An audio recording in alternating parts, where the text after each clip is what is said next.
Yamaha's YZF-R6 has set the benchmark for the 600cc Supersport motorcycle class. It was first released in 1999, but unfortunately last year 2021, it is no longer available as a road bike. And also the sales of other 600cc road motorcycles have been declining in recent years. But why? Let's find out in today's video.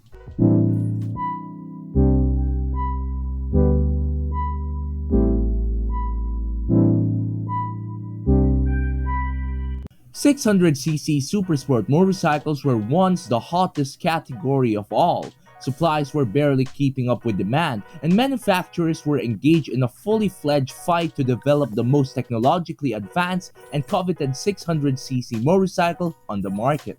The competition grew so fierce that Yamaha fitted its R6 with misreading rev counters a little more than a decade ago, and 600s were frequently early adopters of new technology.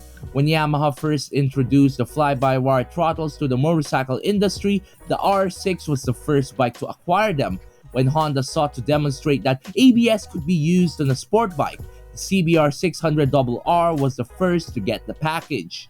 And that makes 600cc Supersport motorcycles sexy, high-performance machines with aggressive race styling that turns heads. And it's certainly no mystery as to why so many riders a decade ago were clamoring to have one, with excellent machines like the Honda CBR 600RR, the Yamaha R6, the Suzuki GSX R600, and the Kawasaki ZX6R combined with approachable price tags and all-too-easy financing.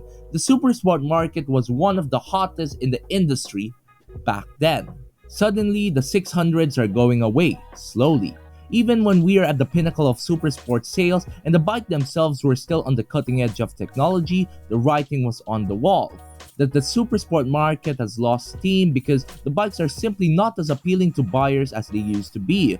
Even if supersport bikes aren't considered to be very good motorcycles for new riders, there's no denying that they were a popular choice among them, especially a generation ago when the 600cc Supersport began to be established.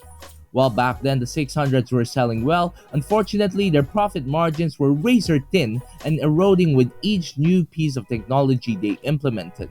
Yes, we'd want to see a cornering ABS, EMU-controlled stability control, and all the other features associated with the newest generation of superbikes to put on a brand new 600cc motorcycle, but no one is going to pay a 600cc with the price of a 1000cc. In fact, 600s were not the first machines to have this issue. The same fate befell the jewel-like 250cc and 400cc's four-cylinder bikes that were popular in the 1980s and 1990s, notably in Japan.